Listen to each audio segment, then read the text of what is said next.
Il est une autre difficulté, car les vibrations qui viennent des gens ou du vital universel ne sont pas seules à déranger le chercheur. Mais il est un type de vibration d'une qualité particulière, qui se distingue par sa soudaineté et sa violence. Le chercheur les sentira littéralement fondre sur lui, comme une masse. En quelques instants, il sera un autre homme, ayant tout oublié de ce qui faisait sa raison d'être, ses efforts, son but, comme si tout était balayé, dépourvu de sens, décomposé. C'est ce que Sri Aurobindo et la mère appellent les forces adverses. Ce sont des forces très conscientes, dont le seul but, apparemment, est de décourager le chercheur ou le détourner du chemin qu'il s'est choisi. Le premier symptôme de leur présence est très perceptible.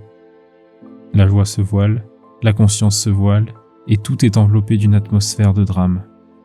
Dès qu'il y a souffrance, on peut être sûr que l'ennemi est là. Le drame est leur lieu de prédilection. C'est là qu'elles peuvent faire le maximum de dégâts, parce qu'elles jouent avec un très vieux partenaire en nous, qui ne peut s'empêcher d'aimer le drame alors même qu'il crie assez. Leur premier soin, généralement, est de nous pousser à des décisions subites, extrêmes, irrévocables, qui mettront autant de distance que possible entre nous et le chemin choisi. C'est une vibration de plus en plus serrée, aiguë, qui veut s'exécuter immédiatement. Ou bien elles démonteront tout le mécanisme de notre recherche avec une habileté remarquable pour nous démontrer que nous nous faisons des illusions et que nous n'arriverons à rien. Ou bien, le plus souvent, elles créeront un état dépressif, jouant avec un autre partenaire bien connu que Sri Aurobindo appelle l'homme de douleur. Un bonhomme qui se couvre d'un septuple manteau de tragédie et de tristesse et qui ne sentirait pas son existence justifiée s'il ne pouvait être colossalement misérable. Toutes ces vibrations de désordre que nous appelons nos tristesses ou nos ennuis ont pour résultat immédiat d'affaiblir et de décomposer notre champ de neige protecteur. Et c'est la porte ouverte aux forces adverses. Elles ont mille manières de nous attaquer, car il s'agit bien d'une attaque. Et plus nous sommes déterminés, plus elles s'acharnent. Peut-être trouvera-t-on que nous exagérons, mais il faut n'avoir jamais essayé de faire un progrès pour douter.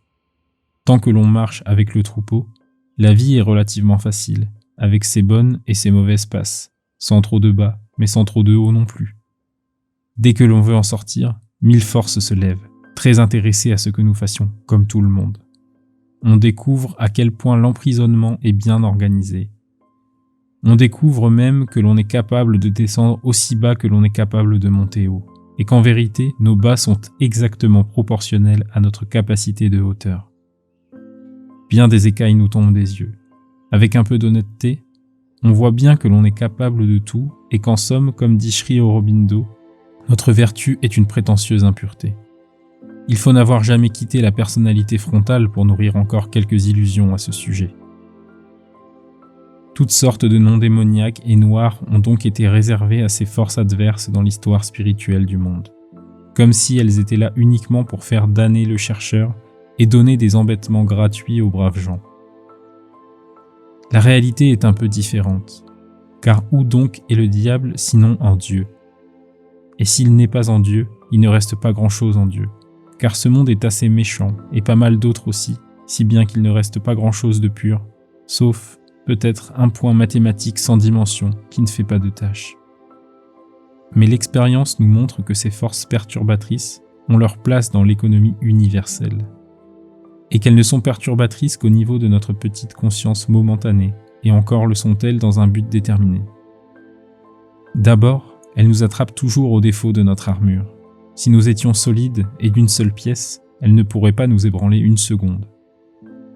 Ensuite, si au lieu de geindre et d'accuser le diable, ou la méchanceté du monde, nous regardons en nous-mêmes, nous nous apercevrons que chacune de ces attaques a découvert l'une de nos innombrables tricheries d'honnête homme, ou suivant la mer, à tirer un peu les petits manteaux qu'on jette pour ne pas voir.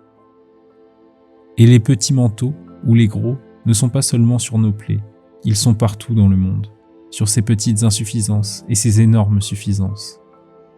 Et si les forces perturbatrices les tirent un peu violemment parfois, ce n'est pas au hasard ni par une méchanceté gratuite, mais pour nous faire voir clair et nous forcer à une perfection devant laquelle nous rechignons, parce que nous avons la fâcheuse tendance, sitôt que nous avons saisi un brin de vérité ou une paille d'idéal, à l'enfermer à triple tour dans une construction hermétique et infaillible, et à n'en plus vouloir bouger.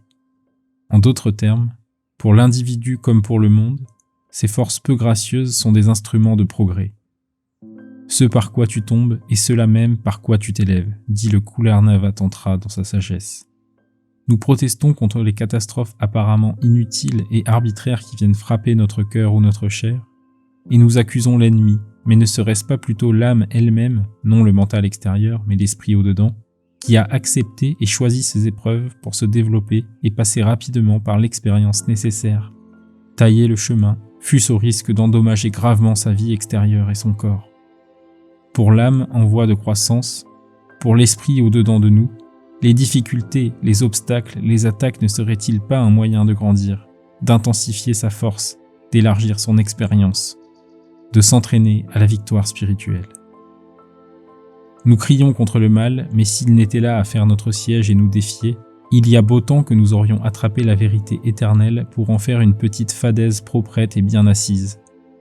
La vérité bouge, elle a des jambes. Et les pinces des ténèbres sont là pour veiller, un peu brutalement, à ce qu'elles ne s'endorment pas. Les négations de Dieu nous sont aussi utiles que ces affirmations, dit Sri Aurobindo.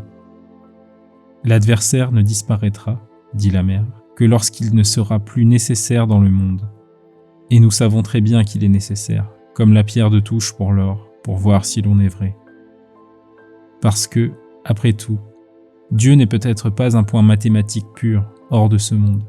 Peut-être est-il tout ce monde, et toute cette impureté qui travaille et souffre pour devenir parfaite et se souvenir de soi, ici-bas. La méthode vis-à-vis des forces adverses est la même que pour les autres vibrations. Silence, immobilité intérieure qui laisse passer la vague. Nous ne réussirons peut-être pas du premier coup à dissoudre leurs attaques, mais de plus en plus, elles sembleront se dérouler à la surface de notre être. Nous pourrons être secoués, bouleversés, et pourtant, tout au fond, nous sentirons ce témoin en nous qui n'est pas touché, qui n'est jamais touché, qui ne souffre pas. On tombe et on se relève, et chaque fois on est plus fort. Le seul péché est d'être découragé. Pratiquement, le chercheur du yoga intégral sera beaucoup plus exposé que les autres. Sri Aurobindo disait souvent que son yoga est une bataille. Parce qu'il veut tout englober dans sa conscience, sans rien retrancher, et qu'il n'y a pas seulement un passage à forcer vers la béatitude du haut, pas seulement un gardien du trésor à vaincre, mais beaucoup de passages, à droite et à gauche, et en bas, et à tous les niveaux de notre être, et plus d'un trésor à découvrir.